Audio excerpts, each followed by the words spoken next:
నమస్కారం, welcome to I dream. ప్రస్తుతం మనతో పాటు ఉన్నారు గోవర్ధనికో విలేజ్లోని ఆశ్రమంలో వారి సేవల్ని అందిస్తూ భగవంతుడి యొక్క ధ్యానంలో నిరంతరం కృషి చేస్తూ నిరంతరం భగవంతుడి ధ్యానంలో ఉంటూ ఎన్నో ప్రాంతాలలో వారి మాటల ద్వారా వారి ప్రవచనాల ద్వారా అందరికీ అవగాహన కల్పిస్తూ మన సనాతన ధర్మం యొక్క గొప్పతనాన్ని విలువలని మనందరికీ తెలియజేస్తూ ఉంటారు. వారే ప్రణవానంద ప్రభుజీ గారు. ఇప్పుడు ప్రభుజీతో మాట్లాడి మరిన్ని విషయాలు తెలుసుకుందాం. మంచి మంచి విషయాలు అడిగి తెలుసుకొని మీ అందరికీ తెలియజేస్తాను. హరే కృష్ణ ప్రభుజీ. నమస్కారం అండి. హరే కృష్ణ ప్రభుజీ. ఈ మధ్య కాలంలో ఒకప్పటి కాలంలో కన్నా ప్రస్తుతం సనాతన ధర్మం అనే మాట ఎక్కువగా వినిపిస్తోంది. నిజంగా ఈ సనాతన ధర్మ పరిరక్షణ బాధ్యత ఎవరిది ప్రభుజీ? మీది, నాది, అందరిది. ఎవరైతే హిందువులు సనాతన ధర్మానికి చెందినవారు అని అనుకుంటున్నామో, ఎందుకంటే ధర్మో రక్షతి రక్షిత అని అన్నారు. మనం ధర్మాన్ని రక్షిస్తే ఆ ధర్మం మనకి రక్షిస్తుంది అని. ఇప్పుడు మీకు ఒక విషయం చెప్తాను. ప్రతి ఒక్కరి బాధ్యత, చాలామంది ఏమనుకుంటున్నారంటే అండి, సనాతన ధర్మాన్ని రక్షించే వాళ్ళ బాధ్యత, గురువుల బాధ్యత, ఏదో గుళ్ళో ఉండే పండితుల బాధ్యత, లేదా కొంతమంది ధర్మ ధ్వజం పట్టుకున్న వారి బాధ్యత, మనదేం కాదు అని అనుకుంటున్నారన్నమాట. కానీ అది కాదండి. ఎవరైతే ధర్మాన్ని అనుసరిస్తున్నారో వాళ్ళందరి బాధ్యత ధర్మాన్ని కాపాడుకోవటం.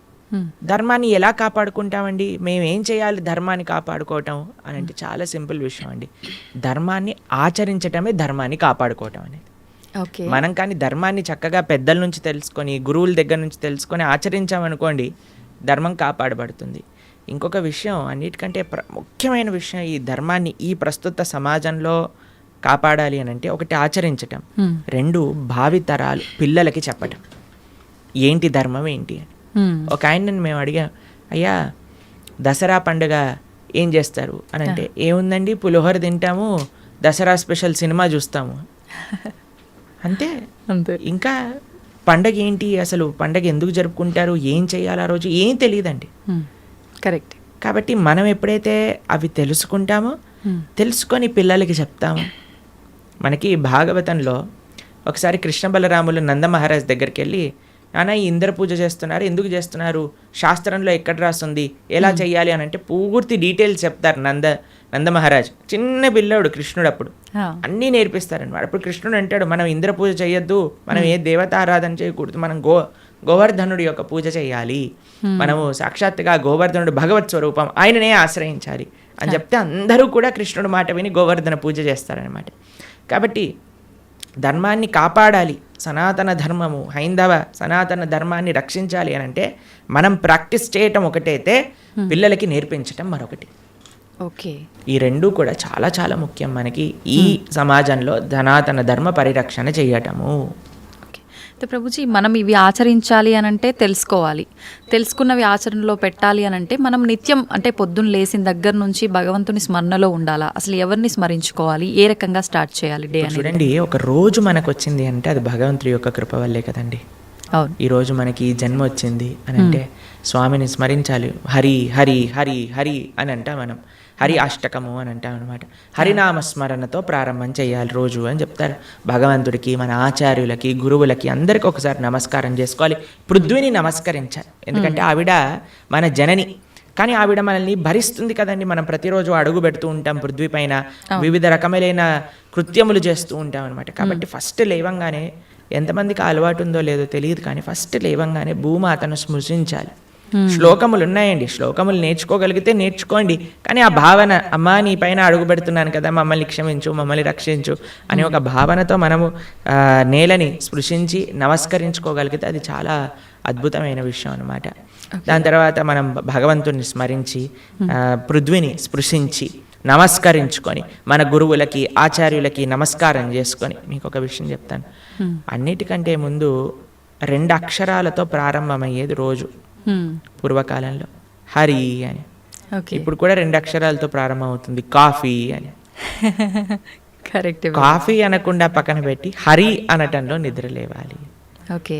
నిద్ర లేచిన వెంటనే స్నానం ఆచరించాలి. మీకు ఒక విషయం తెలుసునండి, స్నానం అనేది సనాతన ధర్మంలో చాలా ముఖ్యమైన విషయం.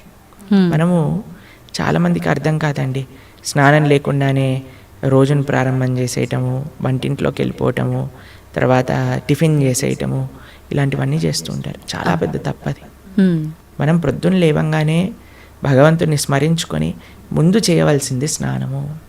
స్నానంలో కూడా గంగే చ యమునే చైవ గోదావరి సరస్వతి నర్మదే సింధు కావేరి జలేస్మిన్ సన్నిధిం కురు, అన్ని నదులను కూడా గంగా జలమును యమునా జలమును మనం స్మరించుకొని స్నానం ఆచరించాలి. మీకు ఇంకొక విషయం చెప్తాను, చాలామందికి తెలియని విషయం. ఉమ్, మన ధర్మం మనకి చెప్తుంది, స్నానం ఆచరించేటప్పుడు వస్త్రం లేకుండా స్నానం ఆచరించకూడదు. మనము ఒక బట్ట కట్టుకొని స్నానం చేయాలి. అది ఆ నీటికి, ఆ దేవతకి మనం ఇచ్చే గౌరవం అన్నమాట. ఓకే. కాబట్టి స్నానం ఆచరించేటప్పుడు అపవిత్ర పవిత్రోవ సర్వావస్థాన్ గతోపివ యత్స్మరేత్ పుండరీకాక్షం సబాహ్యాభ్యంతర శుచి పుండరీకాక్ష పుండరీకాక్ష పుండరీకాక్షాయ నమః శ్రీ విష్ణు శ్రీ విష్ణు శ్రీ విష్ణు భగవన్నామ. ప్రొద్దున లేచినప్పటి నుంచి భగవన్న, స్నానం ఆచరించేటప్పుడు భగవన్నాం, భగవంతుడి ముందుకెళ్ళి భగవన్నా, రోజంతా భగవన్నాం. ఎంత మనము భగవంతుడి యొక్క నామంతో మనము కనెక్షన్లో ఉన్నామనుకోండి, అంత మనకి స్పిరిచువల్ ఎనర్జీతో మనం రీఛార్జ్ అయిపోతాం అనమాట.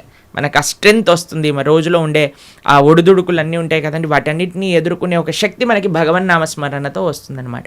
కాబట్టి ప్రొద్దున లేచాక హరినామస్మరణ, దాని తర్వాత చక్కగా మనం చేయవలసినది స్నానం, దాని తర్వాత భగవద్ ఆరాధన. ఇవి చేసేసుకున్నాం అనుకోండి, మనం ప్రొద్దున లేవంగానే ఫోన్కి ఛార్జింగ్ పెట్టేస్తాం కదా, అలా మన శరీరం ఛార్జ్ అయిపోతుంది ఇవి చేసేసుకున్న. దాని తర్వాత రోజులో ఉండే మన కార్యక్రమాలన్నీ కూడా మనం చేసుకుంటూ ఉండొచ్చు అనమాట. ఓకే. అయితే ప్రభుజీ, మనం ఆచరించే స్నానం ఎంతో ఇంపార్టెంట్ అని చెప్పి మీరు చెప్పారు. అది ఆచరించడం ఒక ఎత్తు అయితే సమయం కూడా ఇంపార్టెంట్ అని చెప్పి అంటుంటారు కదా ప్రభుజీ, ఏ టైంలో స్నానం ఆచరించాలి అని చెప్పి, అది ఎలా చూసుకోవాలి? మనము మన శాస్త్రాలు చెప్తున్నాయి, బ్రహ్మ ముహూర్తంలో నిద్ర లేవాలి అని. అంటే సూర్యుడు వచ్చే ముందు. ఓకే. ఇప్పుడు మీకు ఒక విషయం చెప్తాను. మీ ఇంటికి ఒక గెస్ట్ వస్తున్నారు అనుకోండి, సరే ఈరోజు మీకు పండగ రోజు మీరు ఏం చేస్తారు, అరే ఈరోజు పండగ త్వరగా లేవాలి, త్వరగా లేసుకొని కార్యక్రమాలన్నీ చేసుకొని నైవేద్యాలన్నీ తయారు చేసుకొని మనం త్వరగా ఈ పండుగని ముగించుకోవాలి, అమ్మవారి పూజ చేసుకోవాలని మీరు అనుకుంటారు, అవునా కాదా చెప్పండి. లేదా ఒక గెస్ట్ వస్తున్నారు అనుకోండి, సపోజ్ మీ గురువు గారు రేపు మీ ఇంటికి వస్తున్నారు అన్నారు అనుకోండి, మీ గురువు గారు ఇంటికి వచ్చాక బయట నాక్ చేశాక మీరు లేచి స్నానం చేసి రెడీ అవుతారా, లేదా ఆయన వచ్చే ముందే అన్ని సదుపాయాలన్నీ కూడా సక్రమంగా చేసుకొని పెట్టుకుంటారా చెప్పండి. వచ్చే ముందే చేస్తారు, అంతే కదండి. ఎవరైనా గెస్ట్ వచ్చినా, మన ఇంటి గురువులు వచ్చినా, ఎవరో ఒకళ్ళు అలా చేసుకుంటాం కదా. సూర్య భగవానుడు ప్రత్యక్షంగా మనకి భగవంతుడి యొక్క స్వరూపం మనకి దర్శనమిస్తున్నారు. ఆయన ప్రతిరోజు ఉదయించే ముందే మనము నిద్ర లేవాలి, దాన్నే బ్రహ్మ ముహూర్తము అని అంటారు. సూర్యోదయం కంటే ముందు మనం నిద్ర లేచి మన యొక్క స్నానాది కార్యములన్నీ పూర్తి చేసుకొని మనం రెడీగా ఉండాలి సూర్యుడిని స్వాగతించడానికి. మన యొక్క భగవన్నామ స్మరణ చేసుకుంటూ మనము రెడీ అయిపోతాం అనమాట. అందుకే సంధ్యావందనాది కార్యక్రమములు మనం ప్రొద్దున పూట, మధ్యాహ్నం పూట, సాయంకాలం పూట 3 పూటలు చేస్తాం అనమాట.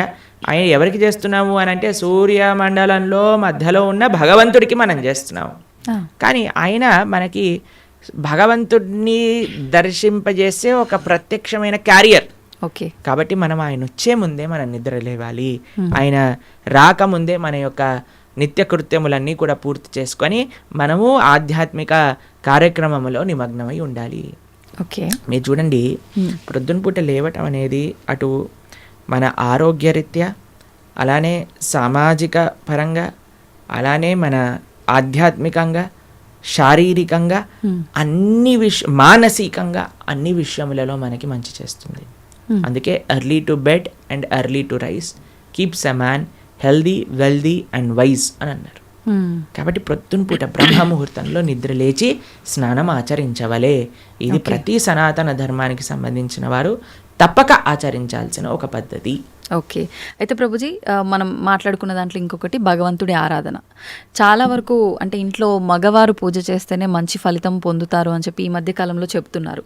కానీ ఎక్కువగా ఆడవాళ్ళే పూజ చేస్తుంటారు. అసలు నిజంగా ఆడవాళ్ళే పూజ చేయాలా, మగవారు చేయొచ్చా? అసలు మగవారు చేయాల్సిన కార్యక్రమాలు ఏంటి ఆధ్యాత్మిక పరంగా? ఎవరెవరు ఉద్ధరింపబడాలి అని అనుకుంటారో, ఎవరెవరికి భగవంతు అనుగ్రహం కావాలనుకుంటున్నారో వాళ్ళు చేయాలండి. మీకు విషయం చెప్తాను. ఒక మగవాడు పూజ చేసిన, ఆరాధన చేసిన, పుణ్యం చేసిన, పునస్కారం చేసిన, దాంట్లో ఉండే 50% ఆడవారికి వెళ్తుంది. ఓకే. ఎంత? 50%. ఏదైనా పాపం చేశాడనుకోండి, దాంట్లో 1% కూడా ఆడవారికి రాదు. అదెలా ప్రభుజీ మరి? పుణ్యం అయితే పుణ్యం 50% వెళ్తుంది, పాపంలో వెళ్ళదు. ఓకే. స్త్రీ చేసిందనుకోండి పుణ్యం 1% హస్బెండ్కి రాదు, 100% ఆవిడ దగ్గరే ఉంటుంది. ఓ. స్త్రీ ఏదైనా పాపం చేసిందనుకోండి దాంట్లో 50% హస్బెండ్కి వెళ్తుంది. ఇది ఒక బంపర్ ఆఫర్ అనమాట, మన శాస్త్రాలు ఇచ్చింది. బాగుందా మీకు? బాగా అనిపిస్తున్నట్టుంది మీకు. శిల్ ప్రభుపాదుల వారు ఒక దగ్గర ప్రస్తావన చేస్తారు, everybody has to fly their own plane అంటారు. మనకి అంబరీష మహారాజు గారి వృత్తాంతంలో వస్తుంది. అయినా ప్రొద్దున లేవంగానే నిరంతరము కూడా భగవంతుడి యొక్క ఆరాధనలో, ఆయన చేతులన్నీ కూడా భగవంతుడి యొక్క పూజలో, పాదాలు భగవంతుడి యొక్క ఆలయ ప్రదక్షిణలో, మనసు భగవంతుని చింతించటం. సవై మన కృష్ణ పదార విందయో వాచాంసి వైకుంఠ గుణానువర్ణనే కరే హరేర్మందిరమార్జనాదిషు అని ఆయన యొక్క దినచర్య మొత్తం చెప్తారనమాట. ఇక్కడ వారి భార్య ఆరాధనకి నీళ్లు తెచ్చి తేవడానికి హెల్ప్ చేసినా సరే ఆయన అనేవారట, నా పూజ నేను చేసుకుంటాను, మళ్ళీ నీ పూజ నువ్వు చేసుకో. ఆయనే అన్ని సదుపాయాలు సమకూర్చుకొని, ఎందుకంటే చూడండి భగవంతుడితో మనకుండే రిలేషన్షిప్ ఎక్స్ట్రీమ్లీ పర్సనల్ అండి. స్వామి మన తండ్రి, స్వామి మన తల్లి. ఇప్పుడు చూడండి మీకు ఒక విషయం చెప్తాను.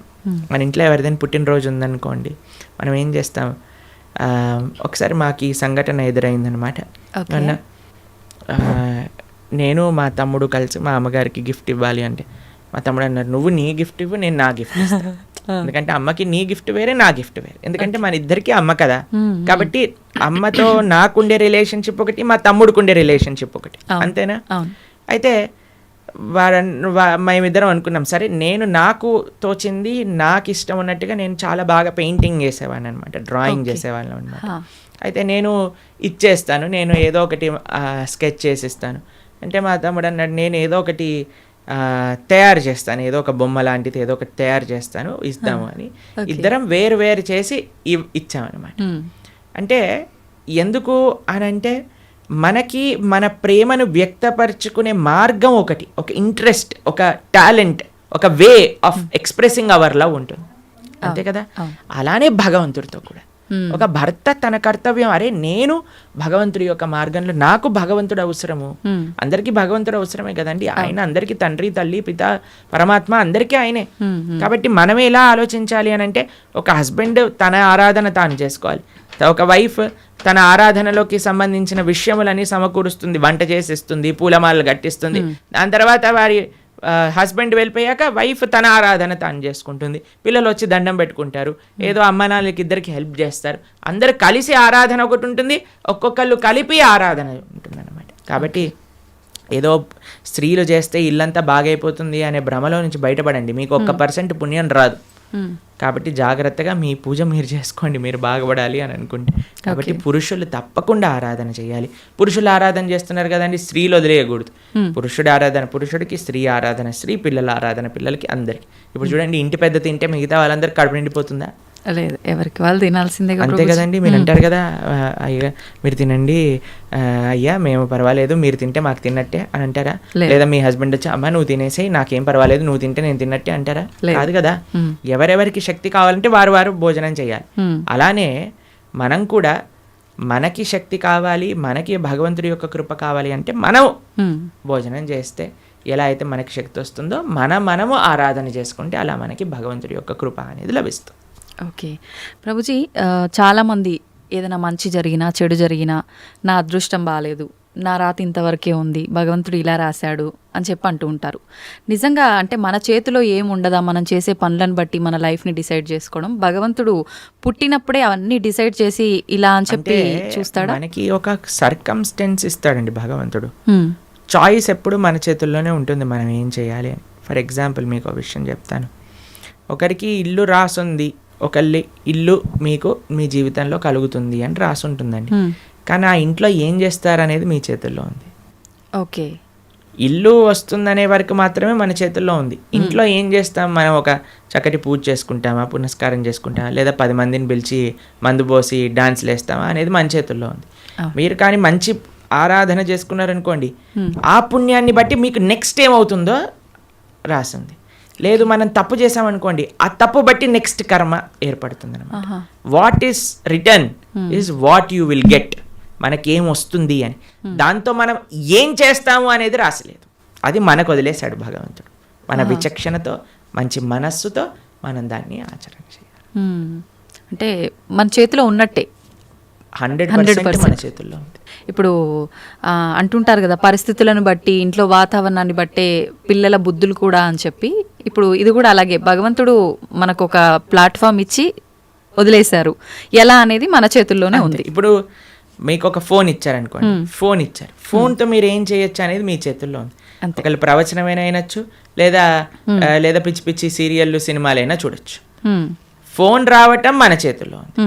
దాంతో ఏం చెయ్యాలి మీ చేతుల్లో. ఇప్పుడు మీరేం చేస్తారు, పిల్లల్ని స్కూల్లో వేస్తారు, మంచి స్కూల్ చూస్తారు. అరే ఈ పిల్లలు మంచిగా చదువుకోవాలి, మంచి స్కూల్లో చదువుకుంటే వాళ్ళు మంచి మార్గంలోకి వెళ్తారు. కష్టమైనా ఏదైనా సరే, కష్టపడైనా సరే వాళ్ళని మంచి స్కూల్లో జాయిన్ చేస్తారు. మంచి స్కూల్లో జాయిన్ చేశాక వాడు చదువుతాడా లేదా అనేది ఎవరిపైన నిర్ధారణ పడి ఉంటుందండి? వాళ్ళపైన. ఒక స్కూల్లో ఒక టీచర్ 10 మందికి ఒకటే రాగంగా చదువు చెప్తుంది, కానీ ఒక్కొక్కరు ఒక్కొక్క విధానంగా చూసుకుంటారు. ఎందుకు? వాళ్ళ శ్రద్ధ బట్టి. ఓకే. అలానే మన జీవితంలో కూడా ఏమీ నీ దగ్గరకు వస్తుంది అనేది రాసి ఉంటుంది, దాన్ని ఎలా యూస్ చేస్తావు అనేది నీ చేతుల్లో ఉంది. ఓకే ప్రభుజీ, అంటే దీని ఆధారంగా తీసుకుంటే అంతా మంచిగా ఎక్కువ డివోషనల్ సైడ్ ఉండి అన్ని మంచి పనులు చేసి న్యాయంగా ఉన్న వాళ్ళు కూడా చాలామంది ఇబ్బందులు పడుతున్న వాళ్ళని కూడా చూస్తున్నాం కదా. మరి భగవంతుడు అలాంటి వాళ్ళకి ఎందుకు సపోర్ట్ చేయడంటారు? మీకు ఒక విషయం చెప్తాను, చాలా జాగ్రత్తగా ఆలోచించవలసిన విషయం. నిజంగా ధార్మికంగా, నిజంగా ఆధ్యాత్మికంగా ఉంటే వాడెప్పుడు నాకు ఇబ్బంది వచ్చిందని అన్నాడు. మీకు ఒక విషయం చెప్తాను. మా అమ్మమ్మ ఆవిడ పెద్దజీయర్ స్వామి వారి యొక్క శిష్యులు అనమాట. అయితే చాలా వృద్ధురాలు, 85 years దాటిపోయి ఉంటుంది. నడిచేటప్పుడు ఇలా వంగిపోయి నడుస్తారనమాట, మొత్తం ఇలా కిందికే చూస్తారు ఆల్మోస్ట్గా. చాలా ఆరోగ్యం అస్సలు బాగుండదన్నమాట. అయితే మాకు ఒకసారి ఫోన్ చేశారు. ఫోన్ చేశాక ఆవిడ రోజు ఒక 6-7 గంటలు భగవన్నామ స్మరణ చేస్తారు. విష్ణు సహస్రనామం రోజు 2 పూటలు చదువుకుంటారు. గీతా పారాయణ చేస్తారు, అన్నీ చేస్తారు. ఒకసారి నాకు ఫోన్ చేశారు, ఆ అమ్మమ్మ యొక్క ఆరోగ్యం అస్సలు బాగాలేదు, ఫోన్ చేసి ఆవిడ యొక్క ఆరోగ్యం బాగా అవ్వాలి, భగవంతుడికి ప్రార్థన చేస్తున్నానని చెప్పు అని అన్నారనమాట. అస్సలు అంటే అస్సలు బాగాలేదండి ఆరోగ్యం. అప్పుడు మేము ఫోన్ చేసాం. ఫోన్ చేసి మీకోసం ప్రార్థన చేస్తామండి, మీ ఆరోగ్యం బాగా అవ్వాలి అని అంటే ఆవిడ అన్నారు, ఆరోగ్యం కోసం ప్రార్థన చేయాల్సిన అవసరం లేదు, ఈ ఆరోగ్యంలో తక్కువ ఎక్కువ అవుతూనే ఉంటుంది. నేను భగవంతుని ఎల్లప్పుడూ గుర్తుపెట్టుకోవాలి, మా ఆచార్యులు చెప్పిన విషయాలన్నీ మాకు గుర్తుండాలి. చనిపోయే చిట్ట చివరి క్షణంలో ఆ స్వామి యొక్క ఆ స్మరణ నాకు రావాలి అని దండం పెట్టుకో, ఆరోగ్యం గురించి దండం పెట్టుకోవాల్సిన అవసరం లేదు అని చెప్పి. నిజంగా ధార్మికమైన చింతన ఎవరికైనా ఉందనుకోండి, వారు ఎప్పుడూ కూడా నాకు వచ్చే కష్టం అని అనుకోరండి. వచ్చే ఒకటే కష్టం ఏంటో తెలుసా అండి? భగవంతుణ్ణి విస్మరించటమే నిజమైన కష్టం జీవుడికి. అది లేనప్పుడు ఏ కష్టంలోనైనా సరే భగవంతుడు కుంతిమారాని ఏమంటుందో తెలుసా అండి? అయ్యా నాకు ఇంకా కష్టాలు ఇవ్వు కృష్ణ అంటుంది. ఎందుకో తెలుసా? కష్టాలు ఇచ్చినప్పుడు నిన్ను గుర్తొస్తున్నారు, మాకు సుఖాలు వచ్చాయనుకో నిన్ను మర్చిపోతాము. కాబట్టి ధార్మిక చింతన ఉన్న ఏ వ్యక్తి కూడా కష్టం వచ్చింది అని అనుకోడు, ప్రతి ఒక్కటి భగవత్ ప్రసాదంగా స్వీకరిస్తారు. ఓకే, అది ముఖ్యమండి. నాకు ఎంతోమంది, మీకు విషయం చెప్తాను. శ్రీల కదంబకానన స్వామి అని మా ఇస్కాన్లో ఒక స్వామీజీ ఉంటారనమాట. ఆయనకి 4th stage క్యాన్సర్. ఈరోజు టెస్ట్కి వెళ్ళారు, తెలిసిపోయింది, రేపు అడ్మిట్ అవ్వాలి డాక్టర్ అని చెప్పారు. మీరు ట్రీట్మెంట్లో ఉన్నారనుకోండి, 1 year మీరు హాస్పిటల్లో ఉండండి, మేము ట్రీట్మెంట్ చేస్తాం, ఒక 2-3 సంవత్సరాలు బ్రతుకుతారు మీరు అన్నారు. ఆయన అన్నారు, భగవంతుడు ఇచ్చిన జన్మ నాకు, దీన్ని భగవంతుడి యొక్క సేవలో వినియోగించుకోవాలి. 2-3 సంవత్సరాలు ఎక్స్ట్రా బ్రతకడం వల్ల ఏం చేసేది లేదు, కాబట్టి నేను బృందావనానికి వెళ్ళిపోతాను అని అన్నీ వదిలేసి బృందావనానికి వచ్చేసారు. సంవత్సరం పాటు అక్కడ పూర్తిగా తెలుసు ఆయనకు, ఒక్కొక్క రోజులో నా రోజు అయిపోతుంది, ఇంకా డాక్టర్స్ చెప్తున్నారు ఇంకా 10 రోజులు, ఇంకా 2 రోజులు, ఇంకొక రోజు మాత్రమే. బిందాస్గా కూర్చొని చైర్ పైన వాళ్ళ శిష్యులందరికీ కూడా ఉపదేశం చేసి కీర్తన చేస్తూ భగవన్నామస్మరణ చేస్తూ విగ్రహాలు ముందే పెట్టుకొని రోజు ఆరాధన చేస్తూ చిట్ట చివరి రోజు కూడా నవ్వుతూ బ్రహ్మాండంగా ఆనందంగా ఆ మృత్యు యొక్క ఒడిలోకి, అంటే భగవద్భక్తులకు మృత్యు రాదండి, శ్రీకృష్ణ పరమాత్మ డైరెక్ట్గా వస్తారనమాట. కాబట్టి కష్టం ఏమి కష్టం కాదండి ఈ ప్రపంచంలో. కష్టం వచ్చినా సరే అది మనం పూర్వజన్మ చేసుకున్న ఫలము. ఇప్పుడు మీరు ఆయన మంచోడు అని అంటున్నారు అంటే లేదా మంచి చేస్తున్నారు అనుకుంటున్నారు, ఇంతకు ముందు ఏం చేశామో మీరు చూసారా? లేదు. మనం ఇంతకు ముందు జన్మలో ఏం చేసుకున్నామో మనకు తెలియదు కదా. కాబట్టి కష్టం వస్తుంది అని అంటే అకారణంగా కష్టం ఎందుకు ఇస్తాడండి? భగవంతుడికి ఏం పని లేదా? ఆయన ఇక్కడ ఉన్నారు కదా హైదరాబాద్లో మూసాపేటలో, ఆయన కష్టం ఇవ్వండి కొద్దిగా చూద్దాం ఎలా బాధపడతాడో అని ఆయన ఏమన్నా పైన వైకుంఠం నుంచి ఆ పని చేస్తున్నారు చెప్పండి? లేదు. ఆయన ఎందుకు అంటాడండి? ఎవరికైనా కష్టం తెప్పించాలి అని భగవంతుడు ఎందుకు అనుకుంటాడు చెప్పండి? ఇప్పుడు మీరు చూడండి, చిన్నపిల్లలు ఇప్పుడు నేను బాగా అల్లరి చేశారనుకోండి, రూమ్లో వేసేస్తారు, వేసేసి లాక్ పెట్టేస్తారు, లాక్ పెట్టేసి ఏడుస్తారనమాట పిల్లలందరూ చాలా. అమ్మాయి ఏమన్నా కావాల్సుకొని అరే మా పిల్లవాడు బాగా ఏడుస్తున్నాడు అని ఆనందపడుతుందా అండి? ఎందుకు వేసింది రూమ్లో? తెలుసుకోవాలని, అల్లరి మానేయాలి, మంచిగా ఉండాలి బుద్ధిగా, అంతే కదండి. అమ్మ ఒక కొట్టినా ఒక మాట అన్నదా తిట్టినా రూమ్లో వేసినా దేనికైనా సరే ఒక పనిష్మెంట్ ఎందుకు వస్తుంది? ఎందుకంటే మారి మంచి విషయములు తెలుసుకొని ముందుకెళ్తారేమో. భగవంతుడు కూడా మనకి ఏదన్నా ఇచ్చాడు అని అంటే, ఒక కష్టం ఇచ్చాడు అని అంటే ఆ కష్టం నుంచి ఏం నేర్చుకోవాలి? Failures are stepping stones for success అని అంటారు. ఒక నష్టం జరిగినా ఒక ఏదైనా సరే అరే మనం ఇంకా ఇంకా ఇంకా భగవన్ నామస్మరణ ఎలా చేసుకోవాలి, భగవంతుడికి దగ్గరికి ఎలా అవ్వాలి. ఇప్పుడు మీకు ఒక విషయం చెప్తానండి. బృందావనంలో లాస్ట్ ఇయర్ మేము ఆ వీడియో చూస్తున్నాం అనమాట. యమునా నది మొత్తం పొంగిపోయి బృందావనం మొత్తం కూడా మునిగిపోయిందనమాట. అందరు షాపులలోకి ఇంట్లలోకి అన్నిట్లోకి నీళ్ళు వచ్చేసాయి మొత్తం కూడా. అయితే ఇంటర్వ్యూ చేసే వాళ్ళు వెళ్తున్నారనమాట. వెళ్తూ టీవీ ఛానల్లో వాళ్ళు ఏమనిపిస్తుందండి మీకు, ఏమనిపిస్తుందండి అంటే ఓ బహుత్ మజా ఆ రహా హై, యమునా మహారాణి హమారే ఘర్ మే ఆ గయి హై అని ఆరతులు ఇస్తున్నారనమాట. వాళ్ళకి ఏమనిపించట్లేదు, వాళ్ళ సామాన్లు కొట్టుకుపోయాయి, వాళ్ళ షాప్ పాడైపోయిందని. యమునా మహారాణి హమారే ఘర్ పధార్ రహీ హై, యమునా మహారాణి హమారే షాప్ మే ఆ గయి హై, అందరు కీర్తన పెట్టుకొని డాన్స్ వేస్తున్నారు అనమాట. చూడండి, అదే మన ఇంట్లో నీళ్ళు వచ్చాయనుకోండి, ఈ గవర్నమెంట్ గలీజ్ది, ఇది ఇట్లా అయిపోయింది, అది అలా అయిపోయింది అని మనం ఏడుస్తూ ఉంటాం. చూసే విధానం అండి జీవితంలో. ఒకటి కష్టం వచ్చినా నష్టం వచ్చినా భగవత్ ప్రసాదంగా ఉన్నాం అనుకోండి, ఏం పెద్ద కష్టం లేదు. కానీ పరమాత్మ ఎవరికి కష్టం ఇవ్వాలి అని అనుకోరు. మన యొక్క పూర్వజన్మ ఫలితం మనకు ఒక విధంగా వచ్చిందనుకోండి, దాన్ని స్వీకరించాలి. తండ్రి ఐ అక్సెప్ట్ అని ముందుకెళ్ళాలి. ఓకే ప్రభుజీ, ఇప్పుడు మీరు చెప్పినట్టుగా అమ్మమ్మ గారి విషయం అయితే కానీ, గురువు గారి విషయం ఒకటి చెప్పారు, అదైతే ఏంటి, ఇప్పుడు యమునా నది గురించి చెప్పింది. ఇంత ప్రశాంతంగా కష్టం వచ్చినా ఇది కష్టం కాదు, అది కూడా భగవంతుడి కృపే, ఆయన అనుగ్రహమే అని చెప్పి దాన్ని సుఖంగా భావించాలి అని అంటే నిజంగా అసలు అంత ఈజీగా ఎలా సాధ్యపడుతుంది? ఈ కుటుంబ జీవనంలో ఉన్న వాళ్ళకి ఇదంతా ఎంత ఆధ్యాత్మికంగా ఉన్నా సాధ్యపడుతుంది అంటారా? చెప్పిన వాళ్ళందరూ కుటుంబ జీవితం ఉన్నారు, కానీ ఎక్కడో కొంతమంది, అందరికీ అలా సాధ్యపడాలంటే చాలా ఈజీ అండి. భగవంతుడి పైన నమ్మకం ఉండాలి, అంతే, ఇంకేం అవసరం లేదు. ఇప్పుడు మీకు ఒక విషయం చెప్తానండి. మీ డాటర్స్ ఉన్నారు, మీ డాటర్స్కి మా అమ్మ నాన్న నాకు చేసింది మంచి అని అనుకుంటే మీరు ఏమన్నా సరే వాళ్ళు యాక్సెప్ట్ చేస్తారు, మీ మాట వింటారు. వాళ్ళు అనుకున్నారనుకోండి, మా అమ్మకి ఏం తెలుసు నా గురించి, నాకు బాగా తెలుసు, నాకు ఏది మంచో ఏది చెడు అని అంటే మీరు ఏమంటారండి మీ పిల్లల్ని చూసి? అరే ఇంత చిన్న పిల్లలు రా, మీకేం తెలుసు మంచి చెడు అంటే ఏంటో, అదే అనుకుంటాం కదా. కాబట్టి మనకి ఎలా తెలుస్తుందండి మంచి అంటే చెడు అంటే ఏంటి అని? అరే భగవంతుడి పైన, అరే భగవంతుడికి తెలియదు ఉంటుందా చెప్పండి? లేదు. స్వామి మనల్ని సృష్టించిన వ్యక్తి, ఆయనకి తెలియదా అండి మనకి మంచి ఏది చెడేది అని? ఆయన పైన నమ్మకం ఉండాలంతే. స్వామి మారోబి రాకోబి, నువ్వేం చేసినా నాకు మంచి చేస్తావు, నమస్కారం అనండి, అంతే. ఇంకా ఏం జరిగినా సరే మనం దాన్ని తీసుకోగలము. ఆ భక్తి, ఆ శరణాగతి భగవంతుడి పైన ఉండాలంతే.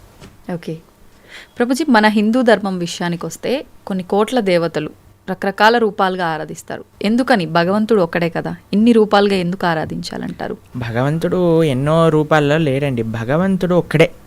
గోవిందం ఆది పురుషం తమహం భజామి. ఆ స్వామి ఇప్పుడు చూడండి, మన కంట్రీ తీసుకున్నాం అనుకోండి, ఒక ప్రైమ్ మినిస్టర్ ఉంటాడు. ఆ ప్రైమ్ మినిస్టర్ యొక్క క్యాబినెట్లో మిగతా మంత్రులు ఉంటారనమాట. ఆ ఆ మంత్రుల యొక్క ఆఫీస్లో చాలా మంది పనిచేస్తూ ఉంటారు. ఇదంతా కలిపి మనం ఒక గవర్నమెంట్ అంటాం, అంతేనా? అవును. అలానే భగవంతుడు ఒక్కడే ఉంటాడు, ప్రైమ్ మినిస్టర్ ఒక్కడే ఉన్నట్టుగా భగవంతుడు ఒక్కడే ఉంటాడు. ఆయన యొక్క మినిస్ట్రీలో చాలా మంది మంత్రులు ఉంటారనమాట. ఒకడు వాటర్ డిపార్ట్మెంట్ వరుణుడు చూసుకుంటాడు, తర్వాత హోమ్ మినిస్ట్రీ ఇంద్రుడు చూసుకుంటాడు, లేదా మెయింటెనెన్స్ ఒక డిపార్ట్మెంట్, డిస్ట్రక్షన్ ఒక డిపార్ట్మెంట్, ఫైర్ ఒక డిపార్ట్మెంట్, ట్రెజరీ ఫైనాన్స్ ఒక డిపార్ట్మెంట్. అట్లా ఒక్కొక్క దేవత దగ్గర ఒక్కొక్క డిపార్ట్మెంట్ ఉంది. దాని కింద చాలా మంది పనిచేస్తూ ఉంటారు. కానీ స్వామి ఏం చేస్తుంటారు? స్వామి ఇవన్నీ పట్టించుకోడండి పెద్దగా. స్వామి యొక్క పాదాలకు ఉండే ఒక ధూళి యొక్క కణం యొక్క కాంతి ఈ ప్రపంచాన్ని మొత్తం నడిపించేది, అంత శక్తి భగవంతుడి దగ్గర ఉంది. భగవంతుడు ఏం చేస్తాడు? కేవలం తన భక్తులతో తాను లీలలు చేస్తూ ఉంటారనమాట. తన భక్తుల యొక్క ప్రేమను ఆస్వాదన చేస్తూ ఉంటారు. స్వామి పెద్దగా సృష్టి చేసి పద ఈరోజు భూమిని సృష్టి చేద్దాం, పద ఇక్కడ ఇది చేద్దాం అది చేద్దాం, ఆయన ఏం పట్టించుకోడు.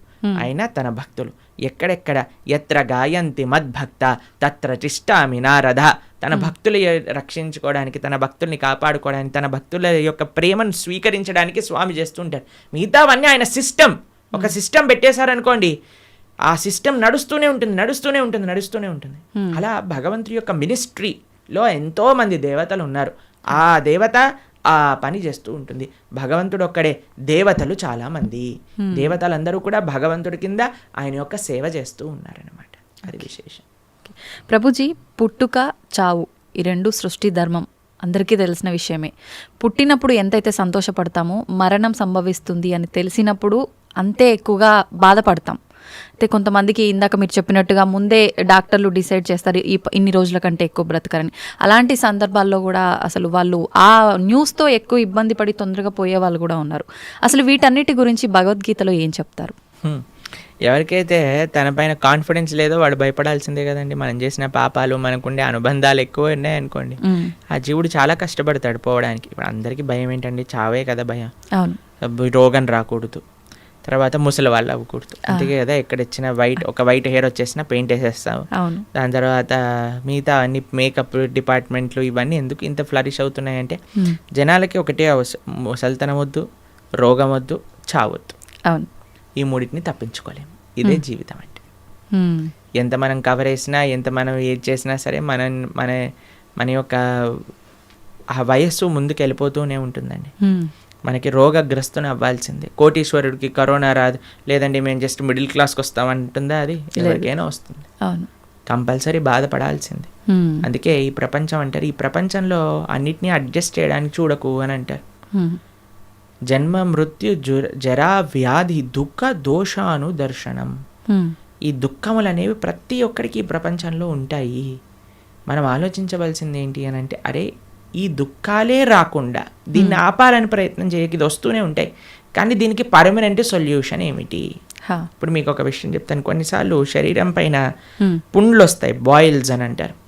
వాటికి ఒక టెంపరీ ట్రీట్మెంట్ ఏంటి? డాక్టర్ దగ్గరికి వెళ్ళాను అనుకోండి, అది కట్ చేసేస్తారు. ఆ ప్రదేశంలో ఇలా ఒక ఆయింట్మెంట్ రాసేసి కట్టేసేస్తారనమాట. ఇక్కడ పోతుంది ఇక్కడ వస్తుంది, ఇక్కడ పోతుంది ఇక్కడ వస్తుంది, ఇక్కడ పోతుంది ఇక్కడ వస్తుంది, ఇక్కడ పోతుంది ఇక్కడ వస్తుంది.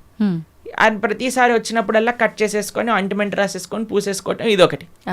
లేదు, ఇంకొద్దిగా డీప్గా వెళ్ళామనుకోండి, అసలు ఎందుకు ఇది వస్తుంది ఇన్ఫెక్షన్ అని అంటే బ్లడ్లో ఇంప్యూరిటీస్ ఉన్నాయి. సరే, let me cleanse my blood, ఆ రక్తాన్ని క్లెన్స్ చేద్దాం అని ఆ క్లెన్జింగ్ ప్రాసెస్తో ఉన్నారనుకోండి, పర్మనెంట్గా అసలు బాయిల్సే రావు కదా. అవును.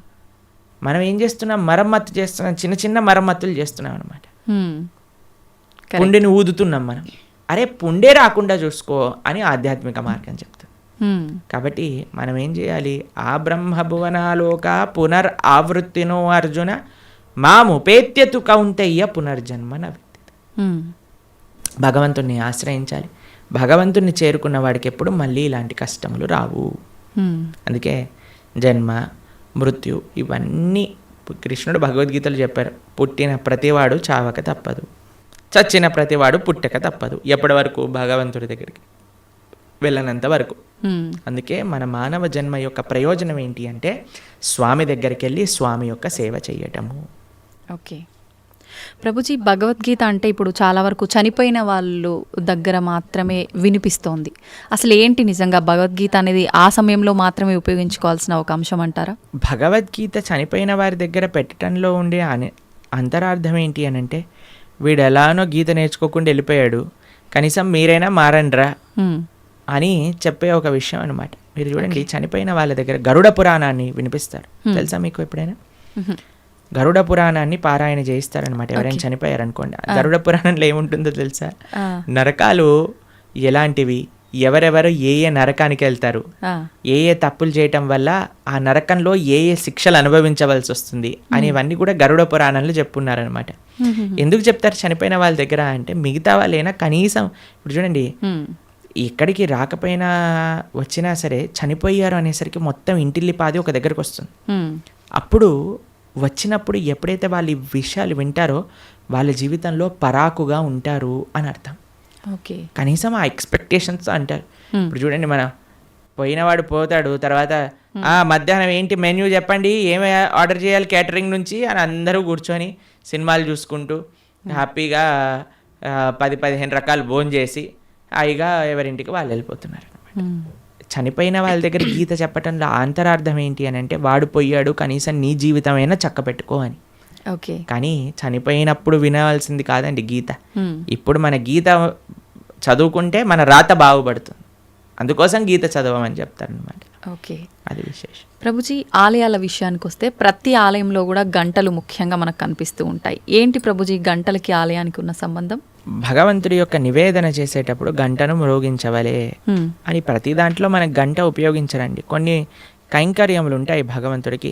స్వామి యొక్క అభిషేకం చేసినప్పుడు అన్ని వాద్యములు కూడా గంటలో ఉంటాయి, గంట స్వరూపంలో ఉంటాయి అని అంటారనమాట.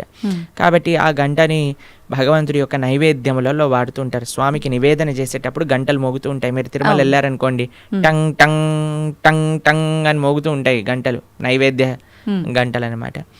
మీకు కృష్ణుడు ఒకసారి బృందావనంలో దొంగతనం చేయడానికి వెళ్ళారనమాట. అప్పుడు ఒక గోపిక ఏం చేసిందంటే అన్ని ఉట్టి కట్టేసింది, వెన్న మొత్తం కూడా, కృష్ణుడికి అందకూడదని. తర్వాత కృష్ణుడు ఏం చేసేవాడు, ఉట్టి కడితే రాయి వేసేసాడు వాడు. రాయి వేయంగానే కుండకి చిన్న రంధ్రం పడేది.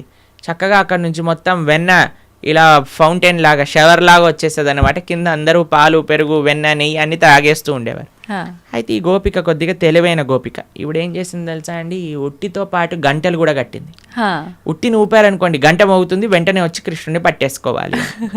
తర్వాత కృష్ణుడు అన్నాడు, సరే వెయ్యండి, ఒకళ్ళ పైన ఒకళ్ళు నించోండి అనగానే ఒకళ్ళు ఉన్నారు. కృష్ణుడు పైకి ఎక్కాడు. పైకి ఎక్కగానే గంటలు చూశాడనమాట. గంటలు చూసాగానే భగవంతుడు అన్నాడు, ఏ గంటలారా మోగకూడదు అని అన్నాడు. సరే స్వామి, మీరు ఏం చెప్తే అది మోగము అని కూర్చున్నాయి అనమాట. కృష్ణుడు వెంటనే లోపల చేయబెట్టి బ్రహ్మాండంగా వెన్న తీసి అందరికీ పంచుతాడు. కృష్ణుడు ఎప్పుడు తాను తినేవాడు కాదండి, అందరికీ పంచేవాడు. మన భగవంతుడికి ఉన్న లక్షణమే అది, ఇవ్వటం తప్ప ఆయనకేం తెలియదు. ఇస్తుండేవాడు. తన స్నేహితులకు పెట్టేశారు, కోతులకు పెట్టేశారు, ఆయన దగ్గర ఉన్న వాళ్ళందరికి పెట్టేశారు. ఇంకా లాస్ట్కి ఆయన తినాలి అని నోట్లో పెట్టుకోగానే గంటలన్నీ మోగటం ప్రారంభం చేశాయి. ఆ గోపిక వచ్చేసింది, పట్టేసుకుంది. భగవంతుడు అనుకున్నాడు, ఆ గోపిక పట్టేసుకొని లాగేస్తుంటే, ఒరే గంటలారా చెప్పాను కదరా మిమ్మల్ని మోగద్దా అని, ఎందుకు మోగారు, ఇప్పటి వరకు బాగానే ఉన్నారు కదా. అయ్యా ఏం లేదండి, మాకు అలవాటు కదా మీరు నైవేద్యం స్వీకరిస్తుంటే మోగటామని, అందుకే మీరు తింటాం ప్రారంభం చేయగానే మేము మోగేసాము అని అన్నాయి అనమాట గంట. కాబట్టి అందరికీ కూడా భగవంతుడి యొక్క సేవలో వినియోగించుకోవాలి అనే ఒక లక్షణం ఉంటుందన్నమాట. గంట భగవంతుడికి నివేదన చేసేటప్పుడు గంట మోగించడం, భగవంతుడికి కైంకర్యం జరిగేటప్పుడు గంట మోగించడం. ఎందుకంటే సర్వ వాయిద్యములన్నీ కూడా ఘంటానాదంలో ఉంటాయి అని మన శాస్త్రములు చెప్తున్నాయి అన్నమాట. కాబట్టి గంటను ఉపయోగించాలి మంత్రంతో పాటు, కైంకర్యంతో పాటు అని మనకు చెప్తారనమాట. ఓకే ప్రభుజీ, అలానే ఊరికే ఆలయంలోకి వెళ్ళి టింగ్ టింగ్ అని ఊరికే ఎక్కడున్నా సరే ఏదున్నా పాపం భగవంతుడికి ఎందుకంటే డిస్టర్బెన్స్. కాబట్టి మనం వచ్చామని ఆయన గంట మోగిస్తేనే మన వైపు చూడడు. మనం మంచి చేస్తే ఆయన నువ్వు గంట మోగించినా సైలెంట్గా ఆలయం బయట నుంచి భగవంతుని చూసినా ఆయన మనల్ని చూస్తారు. ఎందుకంటే ఆయన చెప్పిన మాట వింటున్నాం కాబట్టి. ఏం మాట వినకుండా టంగ్ టంగ్ సినిమాలలో వచ్చినట్టుగా రక్తం గారేటట్టుగా గంటలు కొట్టి మనం కింద బేవోష్ అయిపోవాల్సిన అవసరం ఏం లేదు. భగవంతుడి యొక్క అటెన్షన్ కావాలి అనుకుంటే మనం స్వామి యొక్క మాటలు, గీత, భాగవత, రామాయణాదులు మనం విని మనం దాని జీవితంలో ఆచరిస్తున్నాము అని అంటే స్వామి వెయిట్ చేస్తూ ఉంటారు. శ్రీల భక్తి సిద్ధాంత సరస్వతి ఠాకూర్ అని మా ఆచార్యులు ఓకే. ఆయన చెప్తారనమాట, don't try to see Krishna, serve Krishna in such a way that Krishna would want to see you అని అంటారు. ఆయన ఏమంటారంటే దేవుణ్ణి చూడాలి చూడాలి అని పరితపించకు, భగవంతుడి యొక్క సేవ ఎలా చెయ్యి అని అంటే భగవంతుడే నిన్ను చూడాలి అని అనుకోవాలి, అట్లా సేవ చేయటం నేర్చుకో అని అంటారనమాట వారు. కాబట్టి ఆ విధంగా మనం ఉండేటట్టుగా ప్రయత్నం చేసుకోవాలి. గంట ఆడవాళ్ళు కొట్టకూడదు పూజా సమయంలో హారతి ఇచ్చేటప్పుడు కానీ, పక్కన మగవాళ్ళు గంట కొట్టాలి, ఆడవాళ్ళు హారతి ఇవ్వాలని వింటూ ఉంటాం. నిజంగా గంట ఆడవాళ్ళు కొట్టకూడదు అంటారు? అలాంటివి ఏం లేదండి, భగవంతుడి యొక్క సేవలో అందరు సమానమే. ఇంకొకటి సేవ అన్నారు. భగవంతుడికి భక్తితో మనం చేసే పనులు ఇష్టపడతాడా, లేదంటే సేవ చేస్తే ఎక్కువగా అనుగ్రహిస్తాడంటారా? భక్తితో సేవ చేస్తే ఇష్టపడతారు.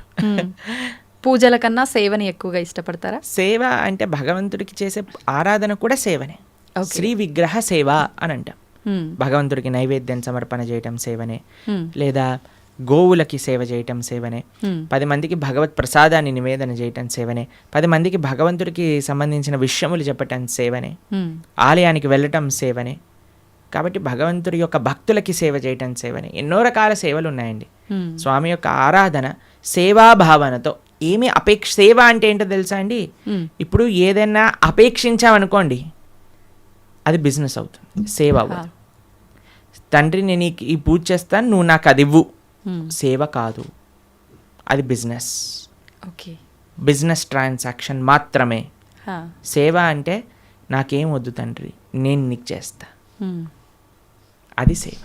ఓకే, భగవంతుడికి సేవ కావాలి, ఈ బిజినెస్ వద్దు భగవంతుడు. ప్రభుజీ, చాలామంది పూజా కార్యక్రమాలు ఇలాంటి వాటికి దూరంగా ఉంటారు, కానీ అప్పుడప్పుడు పెద్ద పెద్ద క్షేత్రాలకి ఆలయాలకు వెళ్ళి భగవంతుడి ఆలయంలో క్లీనింగ్ ఇలాంటి కార్యక్రమాల్లో ఎక్కువగా పాల్గొంటుంటారు. అందువల్ల కూడా ఫలితం ఉంటుందంటారా వాళ్ళకి? భగవంతుడికి సంబంధించింది ఏ చేసినా ఫలితం ఉంటుందండి, కానీ కన్సిస్టెంట్గా చేయటం వల్ల అది మనకి. ఇప్పుడు చూడండి, ఒక వ్యక్తి అన్నారు అనుకోండి, సంవత్సరంలో 3 సార్లు యోగా చేస్తానండి, దానివల్ల ఏమవుతుందని? పెద్ద రిజల్ట్ ఏమి ఉండదు కదా. అంతే కదా. కాబట్టి మనము సంవత్సరంలో 3 సార్లు పండగలు వచ్చినప్పుడు మేము ధార్మికం అయిపోతాం, అలా కాదండి. కాన్స్టెంట్గా వాకింగ్ చేశారనుకోండి దాని ఫలితం ఉంటుంది, కాన్స్టెంట్గా యోగా చేశారనుకోండి దాని ఫలితం ఉంటుంది, కాన్స్టెంట్గా భగవన్ నామస్మరణ చేయాలి, కాన్స్టెంట్గా భగవంతుడి యొక్క సేవ చేసుకోవాలి, అప్పుడు మనకి ఫలితం ఉంటుంది అనమాట. అందుకే అహైతుకి అప్రతిహత అని అన్నారు. అహైతుకి భక్తి, అప్రతిహత భక్తి అని అంటే ఏమీ అపేక్ష లేని, భగవంతుడి నుంచి ఏమి అపేక్షించకుండా కన్సిస్టెంట్గా చేసినప్పుడే భక్తి అవుతుంది. ఓకే, అది ముఖ్యం. హరే కృష్ణ. చాలా చక్కగా తెలియజేశారు ప్రభుజీ. ప్రతిసారి కూడా అంటే మా అందరిలో ఉన్న సందేహాలను నివృత్తి చేస్తూనే ఉంటారు. మళ్ళీ మరొక మంచి ఎపిసోడ్లో మంచి టాపిక్స్తో కలవాలని కోరుకుంటున్నాను ప్రభుజీ. ధన్యవాదాలు. హరే కృష్ణ మాతాజీ.